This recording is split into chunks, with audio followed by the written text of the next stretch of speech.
কোরআন যথাসাধ্য মুখস্থ করুন, যে যতটুকু পারেন মুখস্থ করুন, প্রত্যেকদিন একটা আয়াত মুখস্থ করুন। যেই দেশে নৈতিক শিক্ষাকে অপশনাল বানানো হবে, এই দেশে দিহান আর আনুষ্কার মতো সন্তান শুধু বাড়তেই থাকবে, ঐশীর মতো সন্তান বাড়তে থাকবে। আর যেই দেশে ইসলাম শিক্ষাকে সিলেবাসের ভেতরে বাধ্যতামূলক করা হবে, সেই দেশে চোর ডাকাতের পরিবর্তে বিশ্ববিদ্যালয় থেকে কিংবা মাস্টার ডিগ্রি শেষ করে যারাই বের হবে, এক একজন আল্লাহর ওলি হয়ে বের হবে। ইনসাফ টিভি 24 প্রেজেন্টস। এই পর্যায়ে তাফসীর পেশ করছেন আন্তর্জাতিক খ্যাতি সম্পন্ন মুফাসসির কুরআন হযরত মাওলানা এম হাসিবুর রহমান সাহেব চট্টগ্রামে। তাফসীর পেশ করছেন হযরত মাওলানা এম হাসিবুর রহমান সাহেব চট্টগ্রামে। আমি হযরতকে তাফসীর পেশ করার জন্য সবিনয় অনুরোধ জানাচ্ছি। আসসালামু আলাইকুম ওয়া রাহমাতুল্লাহি ওয়া বারাকাতুহু।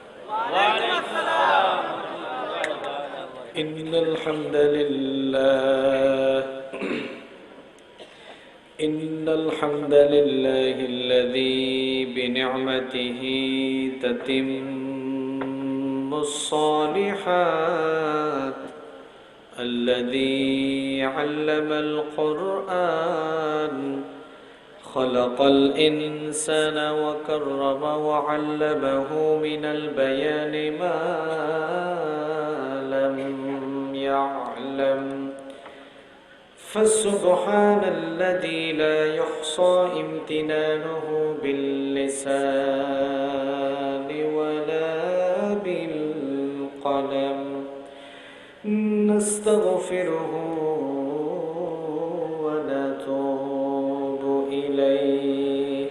ونشهد أن لا إله إلا الله وحده لا شريك له ونشهد أن سيدنا وسندنا وحبيبنا وطبيبنا وطبيب أرواحنا محمدًا عبد الله ورسوله أرسله بالحق بشيرا ونذيرا وداعيا إلى الله بإذنه وسراجا وقمرا منيرا.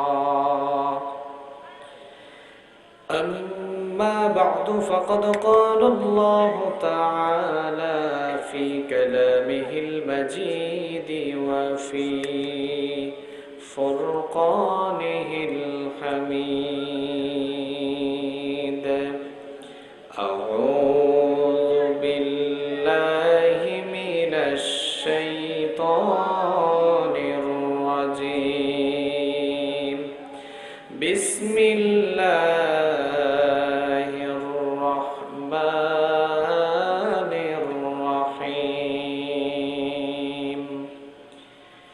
إن الله وملائكته يصلون على النبي يا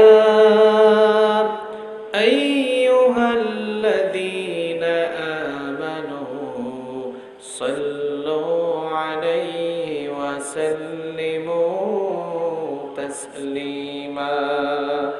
اللهم صل على محمد وعلى آل محمد كما صليت على إبراهيم وعلى آل إبراهيم إنك حميد مجيد.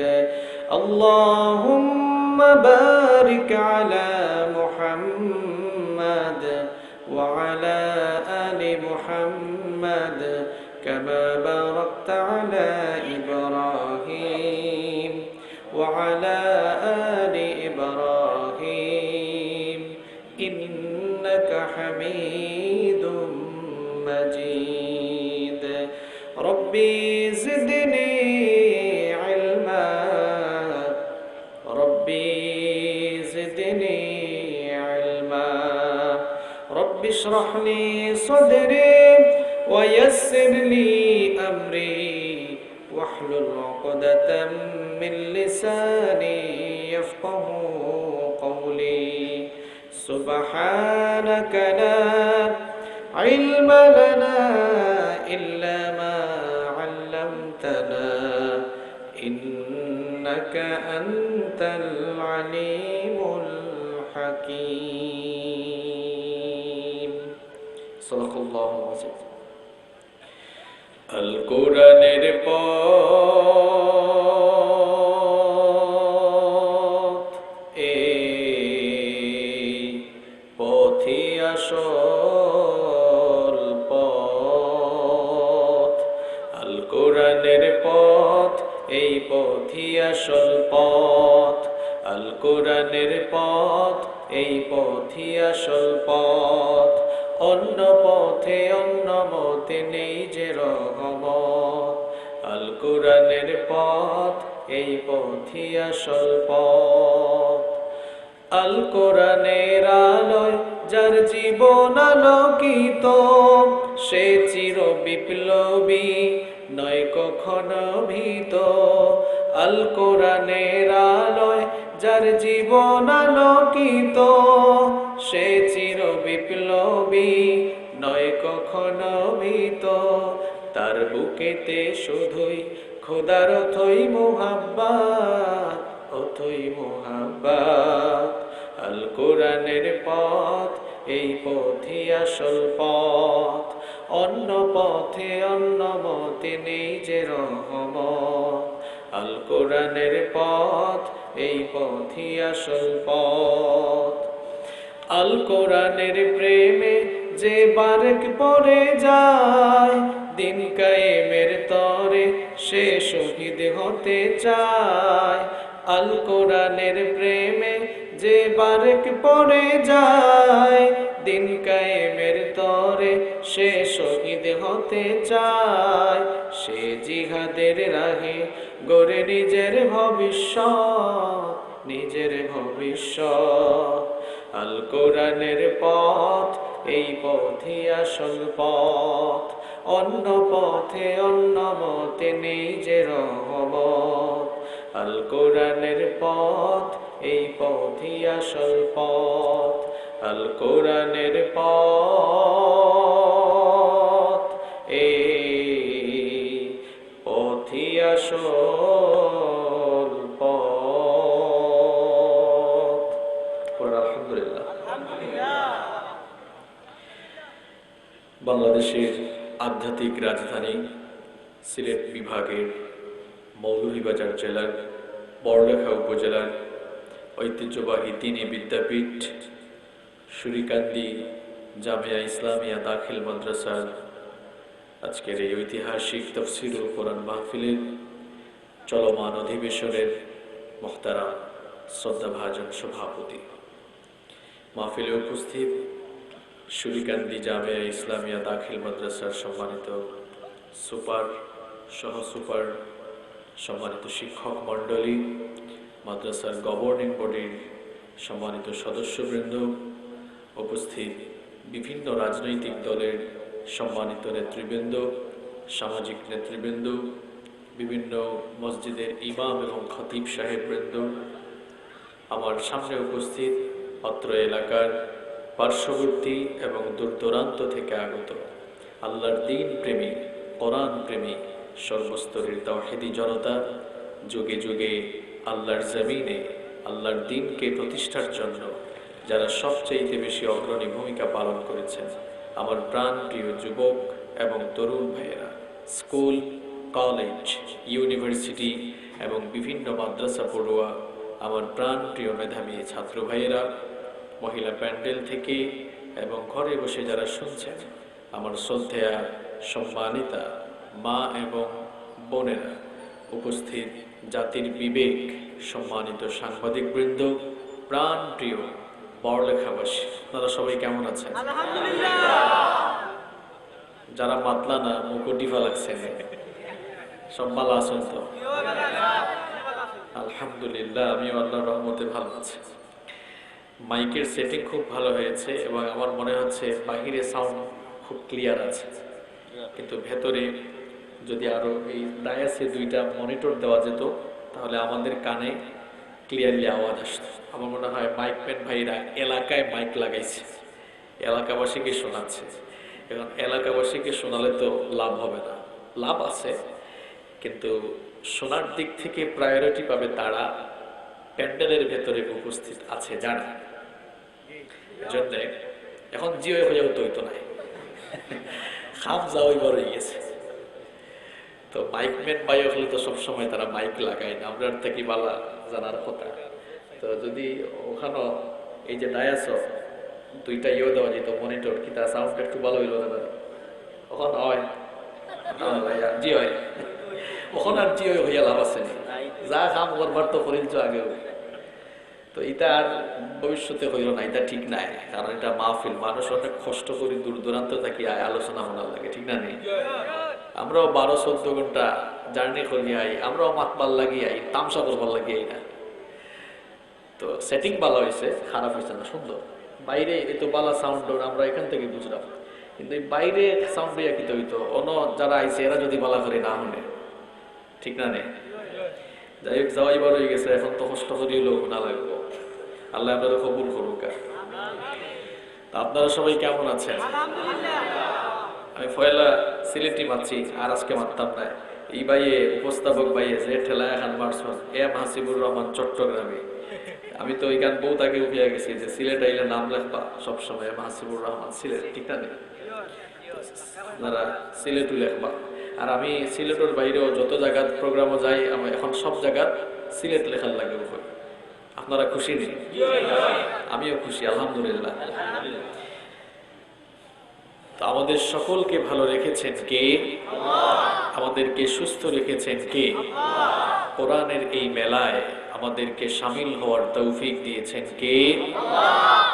সে আল্লাহর জন্য শুকরগুজার হয়ে সকলেই বলছি আলহামদুলিল্লাহ। সম্মানিত ভাইয়েরা, সময় অত্যন্ত সংক্ষিপ্ত, আবহাওয়ার অবস্থাও ভালো না, এজন্য অপ্রাসঙ্গিক কথা বলে আমরা সময় নষ্ট করব না। আমরা কোরআনুল কারীমের মাহফিলে এসেছি, এই জন্য আল্লাহর কোরআন থেকেই আমরা আলোচনা শুরু করব এবং শুনব ইনশাআল্লাহ। প্রত্যেকটি কথা আমরা যেন আমাদের প্র্যাকটিক্যাল লাইফে আমল করার নিয়তে সেই মন মগজ, সেই মানসিকতা নিয়ে আমরা যেন শেষ পর্যন্ত শুনতে পারি। আল্লাহ তাআলা আমাদেরকে সেই তৌফিক দান করেন। আজ আপনারা কোরআনুল কারীমের মাহফিলে এসেছেন। এটি এমন একটি কিতাব, এমন একটি কিতাব, আপনি যদি এই কিতাবের কাছে চলে আসেন, আপনি যদি আপনার জীবনটাকে এই কিতাবের আলোকে সাজান, কোরআনের আলোয় যদি আলোকিত একটি জীবন গঠন করতে পারেন, এই কোরআন কাল কিয়ামতের দিন আপনার জন্য আল্লাহর আদালতে দাঁড়িয়ে ঝগড়া করবে ততক্ষণ, আল্লাহ তাআলা আপনাকে মাফ করে দিয়ে জান্নাতের ভেতরে ঢুকাবেন না যতক্ষণ। এত আস্তে সুবহানাল্লাহ বললেন? আমার মাত ক্লিয়ার আছে না বেজাল লাগে? ভালো করে বোঝা যান নেই। বেমারি মানুষের লাগান জবাব দিলে হইতো না। গুরুস্থানও কেউ যদি মাতামাতি শুরু করে জবাব পাওয়া যেত না। এখন আপনারা জীবিত মানুষই যদি মরা মানুষের ভাব ধরেন, তো আমি বুঝছি ইনো যারা সামনে আসে সব জিন্দা লাশ। আপনারা জীবিত মানুষ নাকি মৃত মানুষ? জীবিত মানুষের আওয়াজ জীবিত মানুষের মতোই হওয়া লাগবে। আপনারা কোরআনুল কারীমের আলোচনা শোনার জন্য এসেছেন। এই কোরআনুল কারীম এমন একটি কিতাব, আপনি যদি এই কিতাবের রঙে আপনার জীবনটাকে রাঙাতে পারেন, কোরআন দিয়ে যদি আপনার জীবন গঠন করতে পারেন, কোরআন দিয়ে যদি আপনি আপনার জীবন সাজাতে পারেন, কিয়ামতের দিন এই কোরআন আপনার সামনে দাঁড়িয়ে আল্লাহর সঙ্গে ঝগড়া করবে ততক্ষণ আল্লাহ তাআলা আপনাকে মাফ করে দিয়ে জান্নাতে ঢুকাবেন না যতক্ষণ। সুবহানাল্লাহ। দলিল কি? মুসলিম শরীফের হাদিস। আল্লাহর নবী বলেছেন, আল কোরআন হুজ্জাতুল লাকা আও আলাইক। রাসূল করিম সাল্লাল্লাহু আলাইহি ওয়াসাল্লাম বলেছেন, এই কোরআন হয় তোমার পক্ষে দলিল হয়ে যাবে, এই কোরআন হয় তোমার পক্ষে সুপারিশকারী হয়ে যাবে, এই কোরআন হয় তোমার পক্ষে শাফায়াতকারী হয়ে যাবে, অথবা এই কোরআন তোমার বিরুদ্ধে দাঁড়িয়ে যাবে। কোরআন যদি কারো বিরুদ্ধে দাঁড়িয়ে যায়, ওই মানুষের নাজাত পাওয়ার কোনো উপায় আছে? কথা কোন না কেন? কোনো উপায় নাই। আর কোরআন যদি কারো পক্ষে দাঁড়িয়ে যায়, ওই লোকটার জান্নাত ছাড়া আর কোনো উপায় নাই। সুবহানাল্লাহ। জান্নাত চান না? কে কে হাত তোলেন। যাই হোক, কনসেন্ট্রেশন আছে কি তাই? এই রাত্রে তা মরণ করে মনোযোগ আছে না গেছে? জান্নাত সবাই চান তো? তাহলে কোরআন দিয়ে জীবন গঠন করতে পারলে জান্নাতে যাওয়ার সুযোগ আছে না নাই? আছে। মানে কোরআন দিয়ে জীবন সাজাতে পারলেই আপনার জন্য জান্নাত রেডি রেখেছেন কে? আল্লাহ। এখন কোরআন দিয়ে জীবন সাজাতে হলে, কোরআনের আলোয় আলোকিত জীবন গঠন করতে হলে, কোরআনের সুপারিশ লাভ করতে হলে আপনার প্রতি কোরআনুল কারীমের যে দাবি রয়েছে সেই দাবিগুলো পূরণ করা লাগবে। কোরআনুল কারীম আমার আপনার প্রতি এমন কিছু বিশেষ দাবি পেশ করেছে, ওই দাবিগুলো যদি আমরা পূরণ করতে পারি তাহলেই মুক্তি মিলবে, নাজাত মিলবে, জান্নাত পাওয়া যাবে ইনশাআল্লাহ। প্রত্যেক বছর এটা কারেন্ট গেল না, আসলো, চলে আসবে ইনশাআল্লাহ। এই যে চলে এসেছে। সম্মানিত ভাইয়েরা, প্রত্যেক বছর আপনাদের বড়লেখা উপজেলায় অনেক মাহফিল হয়। অনেক মাহফিলে আপনারা যান। এই মাহফিলগুলো ভালো না খারাপ? অবশ্যই ভালো। সেখানে গেলে আপনারা অনেক দিনই আলোচনা শুনতে পারেন। নিজেদের নলেজকে সমৃদ্ধ করার পাশাপাশি জীবন গঠনে এবং জীবন পরিবর্তনে এই মাহফিলগুলো আজ অনন্য ভূমিকা পালন করছে। সম্মানিত ভাইয়েরা, এই যে মাহফিলগুলোতে আপনারা গিয়ে কোরআনুল কারীমের আলোচনা শুনছেন, এই কোরআন আপনার কাছে কি চায় এটি আপনাদের বোঝা লাগবে। কোরআন আপনাদের কাছে কি চায় এটা আপনাদের বোঝা লাগবে। আপনারা কোরআনের কাছে কি চান আগে বলেন। ওমা, কোনো চাওয়া পাওয়া ছাড়া, এমনি এমনি স্বার্থ ছাড়া এখানে আসছেন? আপনারা কোরআনের কাছে কি চান? হ্যাঁ, ইয়েস, হেদায়াত। কি চান? হেদায়াত দিবেন আল্লাহ, কিন্তু হেদায়াতের ঔষধ, মেডিসিন এই কিতাবের ভেতরে আছে না নাই? আছে। হেদায়াতের মালিক কি? কিন্তু হেদায়াত পাওয়ার রাস্তা, গাইডলাইন কিংবা আউটলাইন যেখানে দেওয়া আছে সেই কিতাবের নাম হচ্ছে আল কোরআন। তো আপনারা হেদায়াত পাওয়ার জন্য কোরআন ধরতে চান, পড়তে চান, কোরআনের সাথে সম্পর্ক তৈরি করতে চান। গত মাসে ওলা বড়লেখা দেখলাম, বেজাল লাগছে। এবার আইসি, এবারও বেজাল লাগছে। হ্যাঁ, দাসর বাজার অত হয়েছে, অত হইরাম যে গত মাসে ওলা ইসলাম ও বেজাল লাগছে, ই মাসেও আইসি বেজাল লাগছে। আল্লাহ জানে কি হয়েছে। আল্লাহ হেফাজত করুক।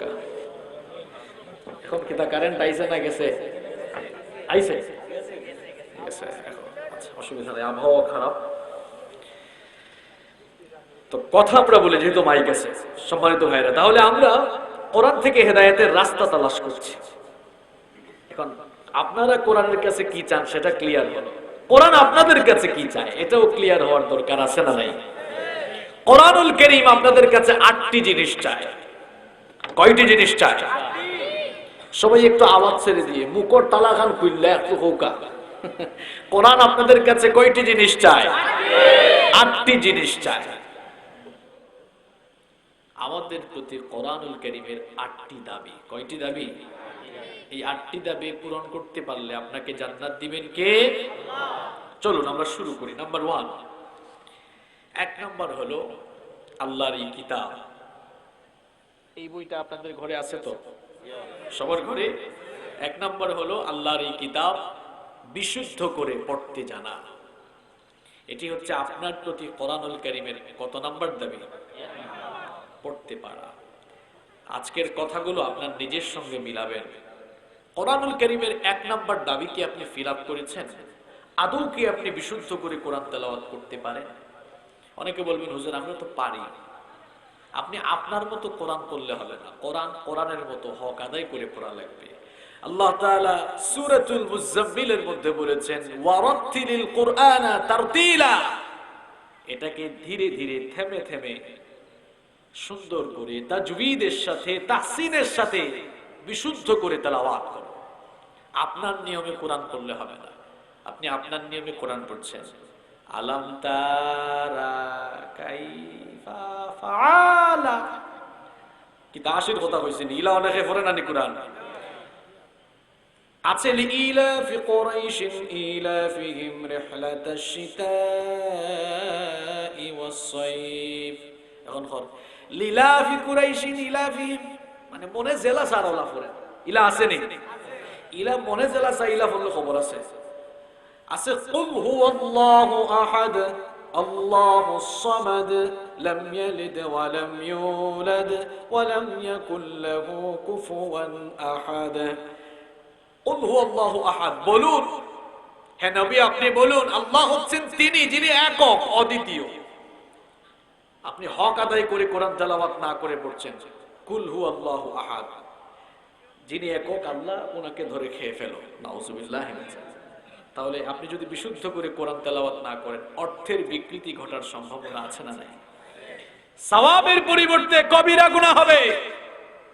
আমরা জানি আল্লাহর নবীর হাদিস, মান ক্বারা হারফাম মিন কিতাবিল্লাহ ফালাহু বিহি হাসানা ওয়াল হাসানাতু বিআশরি আমসালিহা। আল্লাহর নবী বলেছেন, আল্লাহর কিতাব যারা তেলাওয়াত করে প্রত্যেকটি অক্ষরে আল্লাহ তাআলা 10 করে আমলনামায় নেকি দান করেন। সুবহানাল্লাহ। এই কিতাব বিশুদ্ধ করে পড়লে যেমন সওয়াব আছে, অশুদ্ধ করে পড়লে তেমন লানত আছে। রুব্বা কারিউল কুরআন ওয়াল কুরআনু ইয়ালআনুহু। কোরআনুল কারীমের এমন বহু তেলাওয়াতকারী রয়েছে, এমন বহু পাঠক রয়েছে, কোরআন তেলাওয়াত করলে সওয়াবের পরিবর্তে এরা কোরআন থেকে লানত পায়। এরা কারা? এই মানুষগুলো কারা? যারা হক আদায় করে কোরআন তেলাওয়াত করে না। কোরআনুল কারীম আপনার কাছে প্রথম দাবি পেশ করছে, আপনি এই কিতাব তেলাওয়াত করুন। আল্লাহর কিতাব 30 পারা, প্রথম যে শব্দটি নাজিল হলো ইকরা, রিড, এটি পড়ার জন্য আদেশ দিয়েছেন কে? আল্লাহ। বছরের পর বছর শুধু মাহফিলের আয়োজন করালেই কোরআনের হক আদায় হয়ে যাবে না। হয়তো আপনি ভাবছেন আমি প্রত্যেক বছর মাহফিলে দান করি, স্বেচ্ছাসেবক হিসেবে দায়িত্ব পালন করি। নিঃসন্দেহে এটি অত্যন্ত ভালো একটি কাজ, কিন্তু শুধু এই কাজ করলেই আপনি পার পেয়ে যাবেন না। কারণ আল্লাহর কিতাব, এই কোরআনের 1 নাম্বার হক হলো আপনি নিজে এর তেলাওয়াত জানা। আর আপনি যে কাজ করছেন, মানুষকে কোরআন শোনাবার জন্য নিজেকে নিবেদিত প্রাণ করছেন, এটা ওই 8টি দাবির মধ্যে 7 নাম্বার সিরিয়ালের কাজ। আজকে আমার আলোচনায় আসবে। আগে নিজে আপনার তেলাওয়াত জানতে হবে। আমার বাবাদেরকে বলছি, 60 বছর 50 বছর বয়স হয়ে গেল, এখনো কেন আপনি কোরআন শুদ্ধ করে পড়তে পারেন না? এত বছর হায়াত আপনি কোন কাজে লাগিয়েছেন? কিয়ামতের দিন যদি আল্লাহ তাআলা আপনাকে প্রশ্ন করেন, আপনি তো জবাব দিতে পারবেন না।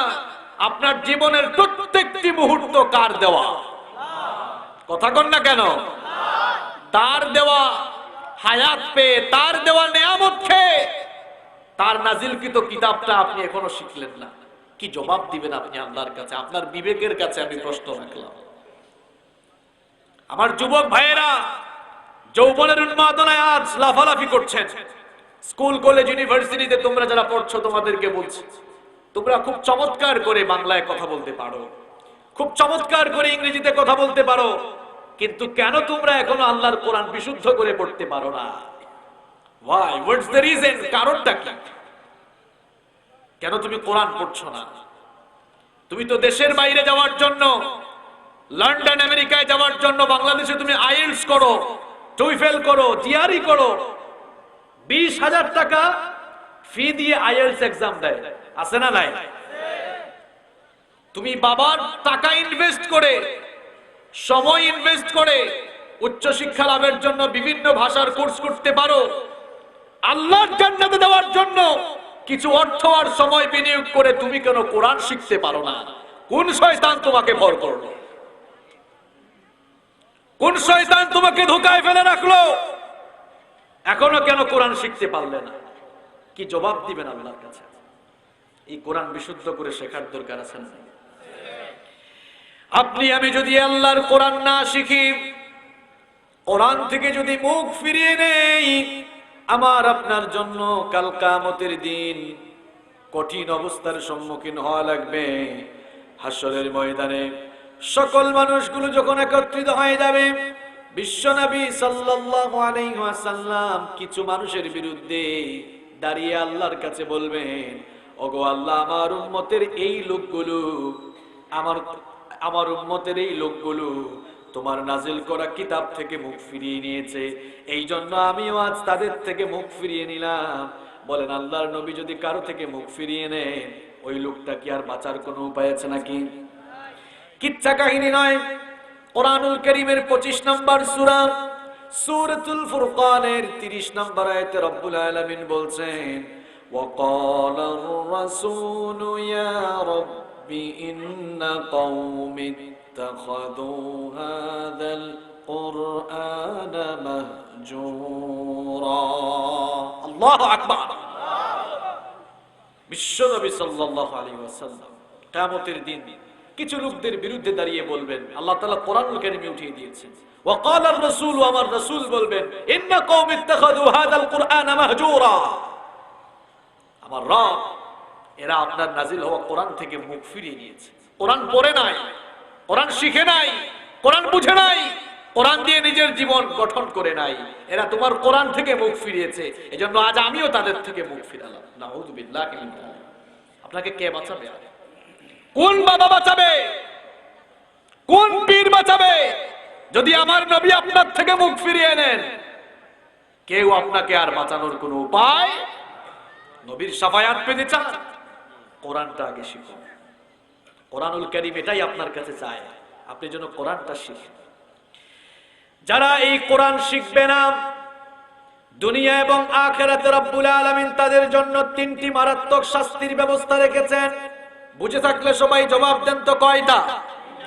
রব্বুল আলামিন কোরআনুল কারীমের 20 নম্বর সূরা সূরাতুত তাহা এর 124 নম্বর আয়াত থেকে বলছেন, ওয়ামান আ'রাদা আন যিকরি ফাইন্না লাহু মাঈশাতান দানকা ওয়া নাহশুরুহু ইয়াওমাল কিয়ামাতি আ'মা। আল্লাহ তাআলা বলছেন, যারা এই কোরআন থেকে আমার জিকির, জিকির এটি কোরআনের একটি নাম। কোরআন হচ্ছে কোরআনুল কারীমের মৌলিক নাম। কোরআনুল কারীমের এই নাম ছাড়াও আরো প্রায় 90টি নাম আমি পেয়েছি, যেমন যিকর, শিফা, হুদা, এই সবগুলো নাম কোরআনের নাম। মাজিদ, হাকিম, কারীম, এগুলো সব হচ্ছে কোরআনুল কারীমের নাম। এই জিকির হচ্ছে কোরআনের একটি নাম, যেমন ইন্না নাহনু নাযালনা যিকরা ওয়া ইন্না লাহু। এই জিকির নাজিল করেছেন কে? জিকির মানে উপদেশ। এটি কার পক্ষ থেকে আসা উপদেশ? আল্লাহ তাআলা বলছেন, এই জিকির অর্থাৎ এই কোরআন থেকে যারা মুখ ফিরিয়ে নেবে, ফাইন্না লাহু মাঈশাতান দানকা, আমি তাদের জীবন সংকীর্ণ করে দেব। তাফসীরের কিতাবগুলোতে এই মাঈশাতান দানকার ব্যাখ্যায় মুফাসসিরিনে কেরাম দুটো অর্থ দিয়েছে। তারা বলছেন, এক নাম্বার হলো ওই মানুষগুলোর জীবন থেকে আল্লাহ তাআলা সুখ শান্তি কেড়ে নেবে। সুখ শান্তি দেওয়ার মালিক কে? বলেন, টাকা দিয়ে শান্তির ঘুম কেনা যায়? টাকা দিয়ে সুখ শান্তি পাওয়া যায়? এমন বহু মানুষ আছে কোটিপতি, টাকা পয়সার অভাব নাই, রাতে বালিশে মাথা লাগালে ঘুমাতে পারে না, কয় হুজুর ঘুমাইতে পারি না, মনে শান্তি নাই। রিক্সাওয়ালা সারাদিন রিক্সা চালায়, 200-300 টাকা ইনকাম করে, কিন্তু এশার নামাজ পড়ে ডাল আলু ভর্তা দিয়ে ভাত খেয়ে যখন ঘুমায়, নাক ডাকায় ঘুমায়। ঘুম টাকা পয়সা দিয়ে কেনা যায়? সুখ শান্তি টাকা পয়সা দিয়ে কেনা যায়? সুখ শান্তি দেওয়ার মালিক কে? রব্বুল আলামিন বলছেন, যারা কোরআন শিখবে না, কোরআন থেকে যারা মুখ ফিরিয়ে নিবে, আমি এদের জীবন থেকে সুখ শান্তি তুলে নিব। হতে পারে বাহির থেকে দেখলে তাদেরকে নাদুস নাদুস চেহারার মনে হবে, বাহির থেকে দেখলে আপনার মনে হবে লোকটা মনে হয় খুব আরামে আছে, টাকা আছে, পয়সা আছে, গাড়ি আছে, বাড়ি আছে, ইন্ডাস্ট্রি আছে, ক্ষমতাও আছে, কিন্তু তার ভেতরে ভেতরে কি চলে আপনি তো সেটা জানেন না। আল্লাহর কোরআন কতটা বাস্তবিক মিলিয়ে দেখেন। যারাই জীবনে কোরআন শেখে নাই, টাকাওয়ালা হলেও এদের জীবনে শান্তি নাই, কারণ সুখ শান্তি তুলে নিয়েছেন কে?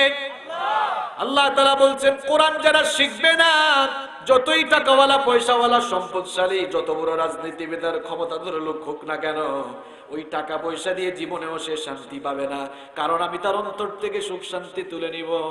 এটি হচ্ছে তাদের জন্য 1 নাম্বার শাস্তি, মাঈশাতান দানকার। 2 নাম্বার অর্থ মুফাসসিরিনে কেরাম দিয়েছেন, এই মানুষগুলোর কবরের জীবনটাকেও সংকুচিত করে দেওয়া হবে, সংকীর্ণ করে দেওয়া হবে।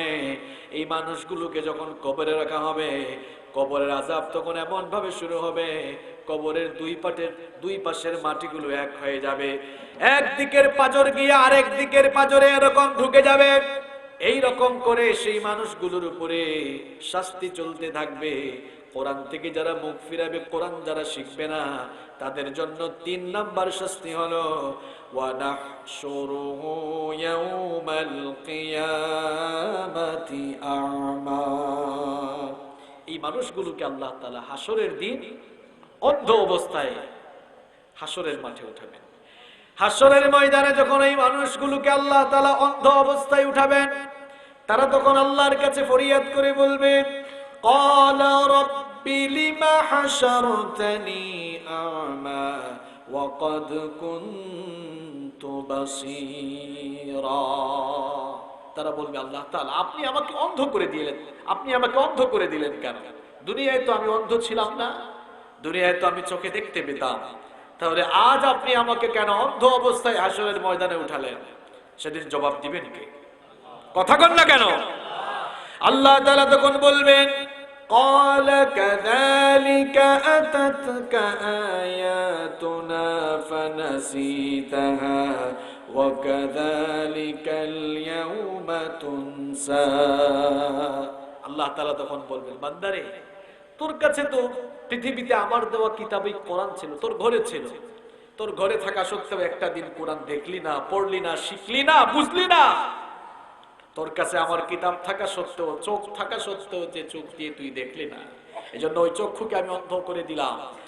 আর আমার কিতাব দুনিয়াতে পেয়ে আমার কোরআনকে তুই যেমন ভুলে গিয়েছিলে, আজ হাসরের ময়দানে আমি আল্লাহ তোর মতো গোলামকে ভুলে গেলাম। আউযু বিল্লাহি মিন যালিক।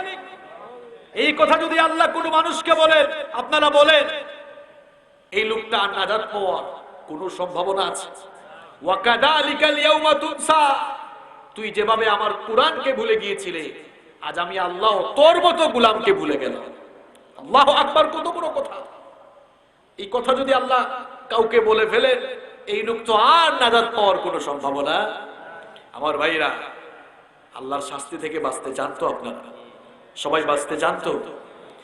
যদি আল্লাহর শাস্তি থেকে, পাকড়াও থেকে বাঁচতে চান, শুধু মাহফিলে এসে হাজিরা দিলে চলবে না। যে কোরআন শোনার জন্য মাহফিলে এসেছেন, প্রত্যেককেই এই কোরআন বিশুদ্ধ করে শেখার সিদ্ধান্ত নিয়ে মাহফিল থেকে আজকে যাওয়া লাগবে। এই কোরআন আমরা যারা এখনো শিখতে পারি নাই, লজ্জা শরমের কোনো বিষয় নেই। আমরা কি আজ থেকে কোরআন শুদ্ধ করার জন্য যা যা করা দরকার তা শুরু করবো ইনশাআল্লাহ? করবেন তো ইনশাআল্লাহ? আল্লাহ তৌফিক দান করেন। সিলেটে কোরআন শেখা অনেক সহজ। এখানে দারুল কিরাত আছে, ইত্তেহাদুল কুররাস, তারপরে আরেকটা কি যেন আছে, বলেন না, সবগুলোর নাম বলেন। আচ্ছা, মনে হয় 5-6টা আছে। যত বেশি থাকবে তত ভালো না খারাপ? অনেকে আছে বেশি থাকলে রাগ করে। রাগ করবেন কেন আপনি? কোরআন শেখানোর জন্য 1 লক্ষ বুট থাকলে লাভ, যতই থাকবে ততই ভালো, যতই থাকবে ততই ভালো। আপনি আপনারটা করেন। সবাই তো কোরআন শেখাচ্ছে, কিন্তু কিছু মানুষ আছে হিংসুক, তারা মনে করে একমাত্র আমরাই রাইট পথে আছি। এরকম আছে না নাই? যে মনে করে আমরাই সঠিক পথে আছি, তার মতো বাতিল পৃথিবীতে আর। একটু উদার হওয়া লাগবে, একটু উদার হওয়া লাগবে। চিন্তার জগৎকে সংকীর্ণতা থেকে বের করে চিন্তার জগৎটাকে বড় করে দিতে হবে। এত সংকীর্ণ মনে হলে দ্বীনের খেদমত করা যায়। আল্লাহ তাআলা আমাদেরকে বুঝার তৌফিক দান করেন। তাহলে আমার বাবারা, আমার ভাইয়েরা, আপনারা বুঝে থাকলে সবাই একটু মুখ খুলে জবাব দেন তো, এই কোরআন আপনাদের কাছে 1 নাম্বার যে জিনিস চাই সেটা কি? আপনারা বাসায় হইলক্কা অসুবিধা হইতো নাই, কিতা চাই কোরআনে? সুন্দর হইরা, বিশুদ্ধ হইরা কোরআনটা পড়তা পারবা তো ইনশাআল্লাহ? কিতা হইব হোকা চাই জুস তুলাই আলোচনা করিয়া, যদি একবারে যেটা চাই কোরআনে এটা যদি আমরা না করি লাভ হইব না? তাহলে কোরআনুল কারীম এক নাম্বার যে জিনিসটা আমাদের কাছে চাই, আমরা যেন বিশুদ্ধ করে এই কোরআনটা পড়ি। পারবেন তো ইনশাআল্লাহ? যেন আপনি সূরাতুল ফাতিহা নামাজে দাঁড়িয়ে সুন্দর করে তেলাওয়াত করতে পারেন, বিশুদ্ধ করে শিখেন। যখন নামাজে দাঁড়াবেন যেন ফাতিহাটা সুন্দর করে পড়তে পারেন। আলহামদুলিল্লাহি রাব্বিল আলামিন আর রহমানির রহিম মালিকি ইয়াউমিদ্দিন ইয়্যাকা না'বুদু ওয়া ইয়্যাকা নাস্তাঈন ইহদিনাস সিরাতাল মুস্তাকিম সিরাতাল লাযীনা আন'আমতা আলাইহিম গায়রিল মাগদুবি আলাইহিম ওয়ালাদ-দাল্লিন। পড়েন আমিন। এরকম যেন হক আদায় করে করে কোরআন পড়তে পারেন। কোরআন শেখা আপনাদের জন্য ফরজ না নফল? হ্যাঁ, তাহলে শিক্ষা দরকার আছে না নাই? নামাজ যেমন ফরজ, কোরআন শেখাও এক নাম্বার পয়েন্ট। মনে থাকবে? আপনারা তো আজকে খাম গোটাইছেন, আমরা বারবার কইছি সকাল আপনারে তুলিয়া দুক্কা লেট করতে করতে উঠাইছেন, এখন তো এত মজার মাত শেষ করতে ইচ্ছা হয় না। নাম্বার 2, আমাদের প্রতি কোরআনুল কারীমের 2 নাম্বার দাবি হলো, এখন তো আপনি কোরআন শিখে ফেললেন, এখন কি করবেন? এবার কোরআনের দাবি হলো বেশি বেশি আপনি এই কিতাব তেলাওয়াত করবেন। সুবহানাল্লাহ। আচ্ছা বলেন তো, কোরআন তেলাওয়াত করলে লস হয়? সুবহানাল্লাহ। এমন এক কিতাব, এই কিতাব ধরলে সওয়াব, তাকালে সওয়াব, পড়লে সওয়াব, শুনলেও সওয়াব। সুবহানাল্লাহ। কি এক আজীব কিতাব। কোরআন শুরু করলেন, প্রথম সূরা ফাতিহার পরে সূরা বাকারা আছে। বললেন আলিফ লাম মিম। কয়টা অক্ষর? 3টা অক্ষর বলবেন। 3 দশে 30টা নাকি আল্লাহ দান করবেন। সুবহানাল্লাহ। কেমন কিতাব! সুবহানাল্লাহ। যত পড়বেন তত নাকি হবে। বলেন কিয়ামতের দিন আপনার যে 500 বিঘা 600 বিঘা জায়গা জমি আছে, এগুলো আমলের পাল্লায় কাজে লাগবে? নো। কোরআন পড়ুন, নেকির পাল্লা ভারী হয়ে যাবে। নেকির পাল্লা ভারী হলে জান্নাত দিবেন কি? বেশি বেশি কোরআন পড়বেন তো। সকালবেলা দিন শুরু করুন কোরআন তেলাওয়াত দিয়ে। ফজরের নামাজ পড়ে কোরআন পড়তে বসে যান। আমার স্কুল কলেজ ইউনিভার্সিটির ছাত্র ভাইদেরকে আমি বলবো, তোমরা সকালবেলা নামাজ পড়ে কোরআন তেলাওয়াত করে তোমাদের দিন শুরু করে দাও। এখন এই স্মার্টফোনগুলোতে অ্যাপস নেওয়ার সুযোগ আছে না? কোরআনুল কারীমের অ্যাপস যেন প্রত্যেকের মোবাইল ফোনে থাকে। আছে তো? কার কার কাছে আছে হাত তুলেন। মাশাআল্লাহ। যারা কাছে না, এনারা কাছে কি তা খালি ইউটিউব আর ফেসবুকও আছে? কোরআনের অ্যাপস রাখবেন তো? কেন রাখবেন? মাঝে মাঝে ঢাকায় যান, মাঝে মাঝে সিলেটে যান, যান না আপনারা? বাসে বসেছেন, কি করবেন ওই সময়টা? কোরআন পড়বেন। সুবহানাল্লাহ। কোরআন পড়বেন আর আমলনামায় সওয়াব আসবে। সুবহানাল্লাহ। মন যখন খারাপ হয়ে যাবে কোরআন তেলাওয়াত করবেন, মন ভালো করে দিবেন কে? খুব টেনশন দুশ্চিন্তায় আছেন, সেই সময় কোরআন পড়তে বসে যাবেন, আপনার দুশ্চিন্তাগুলো দূর করে দিবেন কে? কারণ কোরআন আপনি যখনই তেলাওয়াত শুরু করবেন, আপনার ইমানি তেজ, ইমানি জজবা বাড়াবেন কে? রব্বুল আলামিন বলছেন, ইন্নামাল মুমিনুনাল্লাযীনা ইযা যুকিরাল্লাহু ওয়াজিলাত قلوبهم وإذا تليت عليهم آياته زادتهم إيمانا وعلى ربهم يتوكلون। তাহলে আমাদের প্রতি কোরআনুল কারীমের 2 নাম্বার দাবি হলো বেশি বেশি কোরআন তেলাওয়াত। ফাউরিল লইতো নাই। 1 নাম্বার হইছিলাম কিতা? মাঝে মাঝে তুরা সিলুটি করলে আপনারা রাগ করবেন। 1 নাম্বার কিতাব ইসলাম বিশুদ্ধ করে কোরআন শিখা। হিকার বাদে 2 নাম্বার কাম কিতা? বেশি বেশি পড়া এবং শোনা। পড়া এবং নাম্বার 3 নাম্বার হচ্ছে আপনি যে কোরআন শিখলেন, মানুষকে আপনি এবার কোরআন শিখান। এটা আপনার দায়িত্ব। 2টা কাজ করেন, 2টা টিপস দেই, ঘরে বসে সওয়াব কামাতে পারবেন। 2টা টিপস দেই, ঘরে বসে সওয়াব পাবেন। 1 নাম্বার হলো মানুষকে কোরআন বেশি বেশি গিফট করবেন। বিয়ে শাদীতে যান না আপনারা? বিয়ে শাদীতে অনেক সময় টাকা দেন, অনেক সময় বিভিন্ন জিনিস কিনে আপনারা গিফট দেন। যেটাই দিবেন ওইটার সাথে অর্থ সহ কিংবা ব্যাখ্যা সহ তাফসীর সহ এখন বাংলা অনুবাদ করা অনেক তাফসীর বাজারে আছে না, এক সেট কিনেন, যেটা দিচ্ছেন ওইটা দেন, ওইটার সাথে এইটাও সুন্দর করে প্যাকেট করে দেন। এই যে কোরআনটা আপনি দিলেন, যারাই এই কোরআন পড়বে আপনিও আমলনামায় সওয়াব পাবেন। সুবহানাল্লাহ। আমি আমার একটা অভ্যাস আপনাদের সাথে শেয়ার করি। আমি যখন কারো বিয়েতে যাই, আমার যেটা মন চায় সেই গিফটটা দিই, সাথে কিন্তু আমি কোরআন হাদিস দিই। কারণ তার ঘরে যদি কোরআন হাদিস ঢুকানো যায়, অন্তত 2-1 মানুষও যদি পড়ে, সেও যেমন দিন জানবে, আমিও তাকে এটা দেওয়ার কারণে সওয়াব পাবো। সুবহানাল্লাহ। আপনারাও দিবেন তো না কিফটাবি করবা? সিলেট তো দেখছি অনেক জায়গা খলস একটা লইয়া গিয়া হাবি গোষ্ঠী বিয়া গাই যায়। এটা আপনার রাগ করেন না জানো, আপনার এলাকাতে আসেনি? হ্যাঁ, আমি তো আসলে সিলেট এখন কমাই, বুঝছেন নি? আমি যখন ছোট আসলাম, আমি যখন প্রাইমারি স্কুলে পড়তাম, তখন আমি দেখতাম যে এক খলসি একটা লইয়া একবারে হাবি গোষ্ঠী হলে গিয়া বিয়া দাওয়াত খাই যাচ্ছে। এটা এখন আসেন নাই না? আচ্ছা, অসুবিধা নাই। তো এটা জাস্ট একটা এক্সাম্পল, আপনারা আবার রাগ করেন না জানো। আপনারা বড়লেখার মানুষ, অত্যন্ত বালা, লন্ডনী মানুষ, টেকাওয়ালা মানুষ, আপনারা তো আর খলস দিতে নাই, দিলে অনেকে ফ্রিজ দিলেন আপনারা, বা আরো দামি দামি গিফট দেন। তো যাই হোক, যে গিফটই আপনারা দিবেন সাথে এক সেট কোরআন দিতে পারবেন না? এখন তাফসীর ইবনে কাতির আছে, ইসলামিক ফাউন্ডেশনের অনুবাদ করা, জিলালুল কোরআন আছে, তাফহিমুল কোরআন আছে, তাফসীরে জালালাইন আছে, যেটা ভালো লাগে মানুষকে দেন। হাদিস দেন না, রিয়াদুস সালিহিন আছে না, আল্লাহ রাসূলের একটা বায়োগ্রাফি দেন, একটা জীবনী, আর রাহিকুল মাখতুম দেন। এরকম আরো অনেক আছে, যেমন রাহমাতাল লিল আলামিন নামে একটা সিরাতের গ্রন্থ আছে, ডক্টর ইকবাল কিলানির লেখা, এটা এখন বাংলা অনুবাদ হয়েছে। এগুলো দেন মানুষকে, মানুষ পড়বে, আপনিও সওয়াব পাবেন, কি পাবেন না। আর 2 নাম্বার হলো, কাউকে আপনি কোরআন শেখান, সে কোরআন পড়বে, আপনিও সওয়াব পাবেন। এখন আবার এই কথা শুনে কেউ এই সিদ্ধান্ত নিয়েন না, কিছুক্ষণ আগে যে ওয়াদা করাইলাম যারা কোরআন শিখেন নাই কোরআন শিখবেন, তো এই ভয়ে আবার আরেকজনের কাছে কোরআন শিখতে আবার যাওয়ার বেলায় যেন ভয় কাজ না করে, যে এই লোকটার কাছ থেকে আমি কোরআন শিখলে সেও তো সওয়াব পাবে।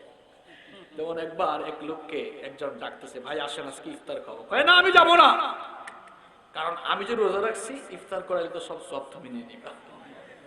ওইসে মান ফাত্তারা সাইমান কানা লাহু মিসলু আজরি, কেউ কোন রোজাদারকে ইফতার করালে আল্লাহ তাআলা ওই ইফতার করানোওয়ালা লোককে রোজাদারের সমান সওয়াব দান করবেন। কারণ আল্লাহর ভান্ডারটা বড় না ছোট? আল্লাহ বলছেন, আমি যে ওই রোজাদারের সমান সওয়াব ইফতার করানোওয়ালা লোকটাকে দিব, এতে করে রোজা রাখনেওয়ালা লোকের সওয়াব থেকে এক বিন্দুও কমাবো না। সুবহানাল্লাহ। আমি আপনাদের সামনে কোরআন থেকে আজকে কথা বলছি, আমার উস্তাদ সওয়াব পাচ্ছেন, আমার উস্তাদের উস্তাদ, তার উস্তাদের উস্তাদ, তার উস্তাদের উস্তাদ, তার উস্তাদের উস্তাদ, এরকম যত উস্তাদ আছেন সকলের আমলনামায় সওয়াবের একটা অংশ যাচ্ছে। সুবহানাল্লাহ। রয়্যালিটি সওয়াব পাওয়া যায়। তা আপনি কাউকে কোরআন শেখান, সওয়াব দিবেন কে? আমাদের প্রতি কোরআনের 3 নাম্বার দাবিটাই হলো কোরআন শেখাবেন। আপনার ওয়াইফকে কোরআন শেখান, আপনার ওয়াইফকে কোরআন শেখান। আপনার ছেলে মেয়েগুলো এখনো কোরআন শিখলো না কেন? আপনি তাকে ও লেভেলে দিয়েছেন, এ লেভেলে দিয়েছেন, ইংলিশ মিডিয়ামে পড়াচ্ছেন, ভালো কথা পড়ান, তাকে এবিসিডি ও আ ক খ পড়ে শিখান, আলিফ বা তা থা আগে শিখান। Teach your children the holy book Quran, the holy book Quran will teach your children everything. সবার আগে আপনার সন্তানকে কোরআন শিখান, দেখবেন এই কোরআন আপনার সন্তানকে পৃথিবীর সকল জ্ঞান বিজ্ঞানের সাথে পরিচিত করে দিবে। এটা সোনার সন্তান হবে, চক্ষু শীতলকারী সন্তান হবে। এটা কেমন সন্তান দেখে যাচ্ছেন আপনি দুনিয়াতে, এখনো আউযুবিল্লাহ বিসমিল্লাহ শুদ্ধ করে পড়তে পারে না। বাবা মা হিসাবে আপনার কি একটু লজ্জাও হয় না? আপনার ছেলে আপনার মেয়ে এখনো কোরআন শিখে নাই, এর দায়ভার কিন্তু আপনার। কারণ সন্তানকে কোরআন শেখানো মা হিসাবে, বাবা হিসাবে, ইটস ইউর রেসপন্সিবিলিটি, এটা আপনার দায়িত্ব। এজন্য সন্তানদেরকে কোরআন শেখাবেন।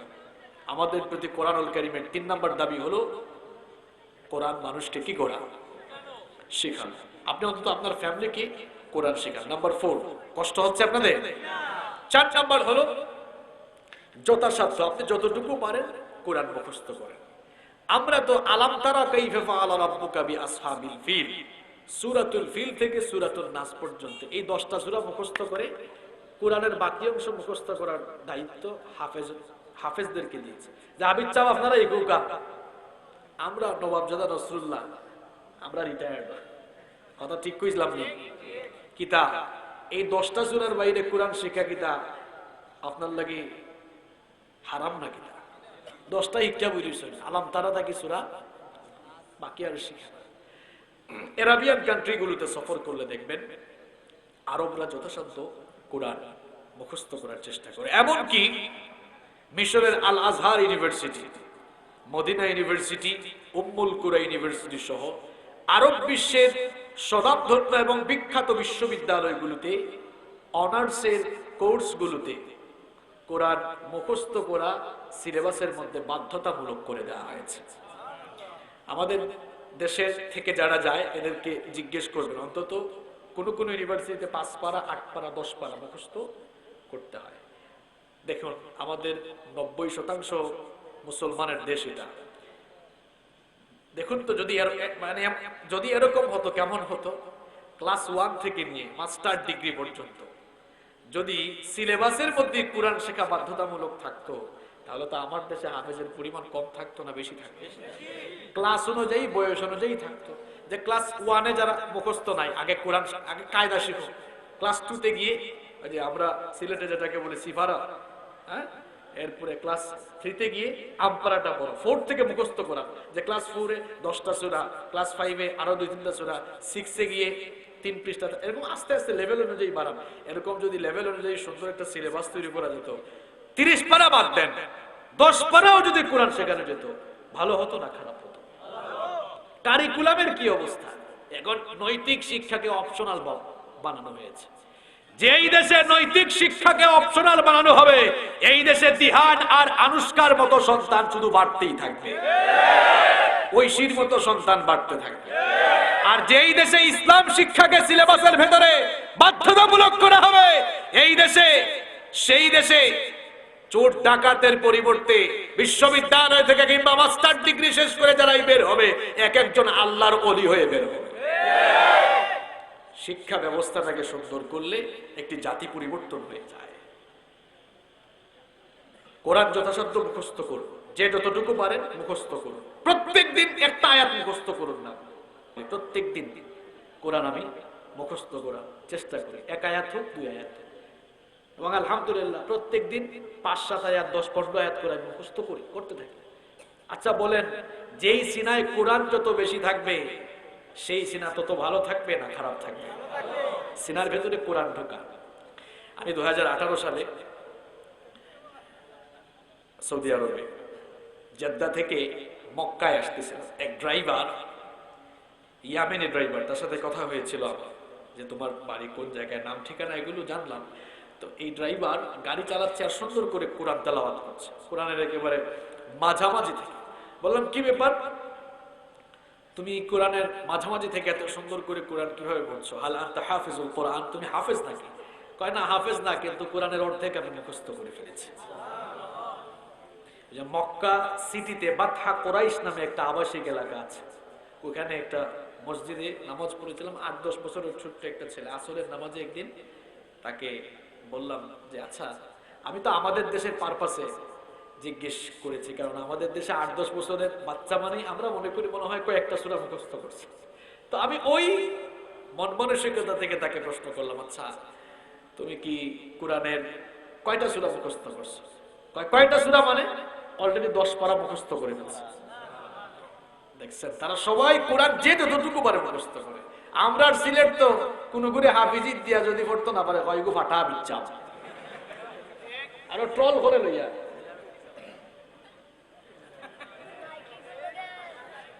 যেটা মানুষে ইলা ট্রল করে, এটারে দরিয়া ফেতা সিগল দিয়ে খালি বাড়ি দিবা, যে ট্রল করো কেন? 30 পারা পারছে না, তার হয়তো এরকম মেধা শক্তি নাই। 10 পারা পারছে, আলহামদুলিল্লাহ। কেউ 15 পারা মুখস্থ করছে, আলহামদুলিল্লাহ। কোন সময় ছেলে মেয়ের চাপ দিবা না। অনেকে চায় তার বাচ্চারে জোর হইলে হাবিচ্ছা পারেন, তো বাবারে দরকার আছে নেই, তার মেধায় কুলান না, 10 পারা ইচ্ছে, আলহামদুলিল্লাহ বাবা তুমি 100 যাও, আলহামদুলিল্লাহ। এখন তারে আলেম বানানোর চেষ্টা দরকার। সব রেডি সব খাম ওই নয়, মান্যানি তুই বিটা আমরা প্রত্যেকেই কোরআন যথাসাধ্য মুখস্থ করার চেষ্টা করব ইনশাআল্লাহ। এটা আমাদের প্রতি কোরআনের কয় নাম্বার দাবি? নাম্বার 5। 5 নাম্বার হলো তুতা পাখির মতো এই কোরআন তিলাওয়াতের জন্য নাজিল হয় নাই, এটাকে বুঝে বুঝে পড়ার দরকার আছে না নাই? তুতা পাখির মতো কোরআন পড়লে অবস্থা এমন হবে ওই যে প্রত্যেকদিন কোরআন পড়ে তো বক্তব্য দিবে, আমার চিনো প্রত্যেকদিন কোরআন তেলাওয়াত করি, তুমি তো কোরআন তেলাওয়াত করো কিন্তু সুযোগ পেলে তো তুমি ঘুষও খাও, রডের বদলে বাসও দাও, আছে না নাই? কারণ কোরআন পড়ছো কিন্তু কোরআন বুঝো। এই কোরআন শুধুমাত্র তিলাওয়াতের জন্য আসে নাই। আল্লাহ তাআলা বলছেন আফালা ইয়াতাদাব্বারুনাল কুরআন আম আলা কুলুবিন আকফালুহা। কি হলো তোমাদের? কেন তোমরা কোরআন বুঝার চেষ্টা করো না? কোরআন কেন তোমরা বুঝার চেষ্টা করছো না? আম আলা কুলুবিন আকফালুহা, তবে কি তোমাদের অন্তর তালাবদ্ধ হয়ে গিয়েছে? অন্তরের তালা খুলে দাও, আল্লাহর কোরআন বোঝা শুরু করে দাও, অন্তরটাকে কোরআনের নূর দিয়ে মুনাওয়ার করে দিবেন কে? আমার বাবারা, বয়স্ক বাবারা, আপনারা জবাব দেন। যুবক ভাইরা একটু চুপ থাকেন, পরবর্তীতে যুবক ভাইদেরকে প্রশ্ন করব। আমার বাবারা বলেন, আপনারা যদি ইংরেজি না বুঝেন, যদি না বুঝেন, আর সুপ্রিম কোর্ট থেকে যদি ইংরেজিতে লেখা একটা নোটিশ আপনার বাড়িতে আসে ডাক যুগে, এটা খোলার পরে দেখলেন হায় হায় ইংরেজিতে কি লিখছে, সুপ্রিম কোর্ট থেকে আসছে, না জানে কি লিখছে, এটা তো না বুঝলে পাশের বাড়িতে যারা ইংরেজি বুঝে নিয়ে কোনো ভাতিজাকে বলবে, ভাতিজা দেখতে এটা কি লিখছে, পেরেশানি তৈরি হবে যে সুপ্রিম কোর্ট থেকে না জানে কোন নোটিশ আসছে। যুবক ভাইদেরকে বলি বা যারা পড়াশোনা করছো তোমাদেরকে বলি, মনে করো চায়নার কোন ইউনিভার্সিটি থেকে একটা অফার লেটার আসলো, সেই ইউনিভার্সিটিতে পড়ার একটা অফার লেটার আসলো। এখন চায়নার ভাষা কি বাংলা না চাইনিজ? তো ওয়াং ওয়াং চোয়াং লেখা কিছুই বুঝেন না, অফার লেটার পেয়ে খুব খুশি, আহারে চীন দেশের মতো দেশে একটা ইউনিভার্সিটি থেকে আমার জন্য পড়ার সুযোগ আসছে। এটা না বুঝলেও আপনি যে পড়তে জানে তার কাছে যাবেন, ভাইরে দেখ তো কি লিখছে একটু। আমার বাবা, আপনি সুপ্রিম কোর্টের নোটিশ না বুঝে বুঝার জন্য আরেক বাড়িতে আপনি দৌড়াতে পারেন। আমার যুবক ভাইয়েরা, ছাত্র ভাইয়েরা, তোমরা বিদেশের একটা ইউনিভার্সিটির অফার লেটার পেয়ে বুঝার জন্য এইদিক ওইদিক ছুটতে পারো। আমার বাবা আর ভাইদের কাছে প্রশ্ন হলো, আল্লাহর কোরআন বুঝার জন্য সেই জ্ঞান পিপাসা নিয়ে কতদিন কত জায়গায় দৌড়াদৌড়ি করেছে? আল্লাহর কোরআন বুঝার জন্য সেই জ্ঞান পিপাসা নিয়ে কতদিন কত জায়গায় আপনি দৌড়াদৌড়ি করেছেন? আপনার বিবেকের কাছে আমি প্রশ্ন রাখলাম। সূরাতুল ফাতিহা সারা জীবন নামাজে পড়লেন, এই ফাতিহাটাই বুঝলেন না। কোরআন তো বুঝার জন্য নাজিল হয়েছে, কোরআন না বুঝলে কোরআন দিয়ে জীবন গঠন করা যাবে? তাহলে আমাদের প্রতি কোরআনুল কারীমের 5 নাম্বার দাবি হলো কোরআনকে বুঝে পড়ার চেষ্টা করা। নাম্বার 6, আমাদের প্রতি কোরআনের 6 নাম্বার দাবি হলো কোরআন অনুযায়ী আমল করা। কোরআন অনুযায়ী কি করা? আল্লাহর নবী বলেছেন, মান ক্বালা বিহি সাদাকা, কোরআন দিয়ে যারা কথা বললো তারা সত্য কথা বলল। ওয়া মান আমিলা বিহি উজিরা, কোরআন দিয়ে যারা আমল করবে তাদেরকে পুরস্কৃত করবেন কে? কোরআন দিয়ে আমল না করলে ওই পুরস্কারের যাজা পাওয়া যায়। আমাদের মা উম্মুল মুমিনিন আয়েশা রাদিয়াল্লাহু আনহাকে সাহাবায়ে কেরাম রিদওয়ানুল্লাহি তাআলা আলাইহিমদের কয়েকজনকে প্রশ্ন করলেন, কাইফা কানা খুলুকুন নবী সাল্লাল্লাহু আলাইহি ওয়াসাল্লাম, ওগো আমাদের মা বিশ্ব নবীজির চরিত্র কেমন ছিল?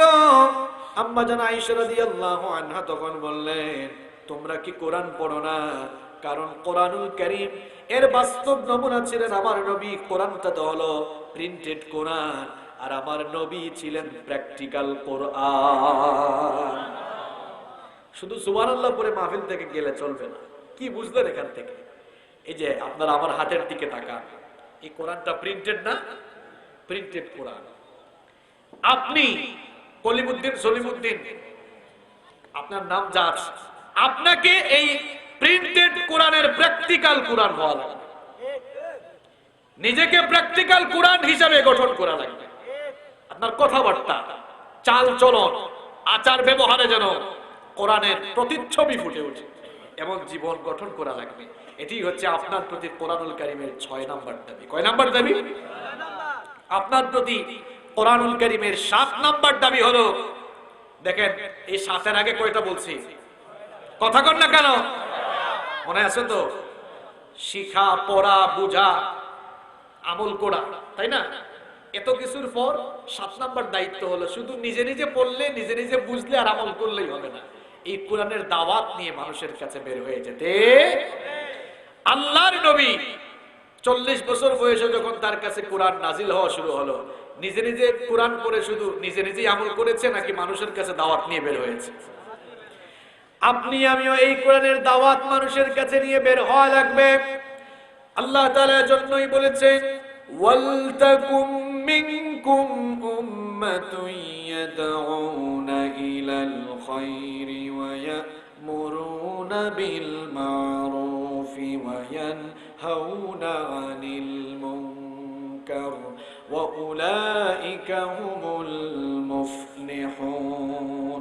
আল্লাহ তাআলা বলছেন, তোমাদের মধ্যে এমন কিছু লোক থাকা উচিত, এমন কিছু মানুষ থাকা উচিত যারা মানুষদেরকে কল্যাণের দিকে আহ্বান করবে, সৎ কাজের আদেশ দিবে আর অসৎ কাজ থেকে বারণ করবে।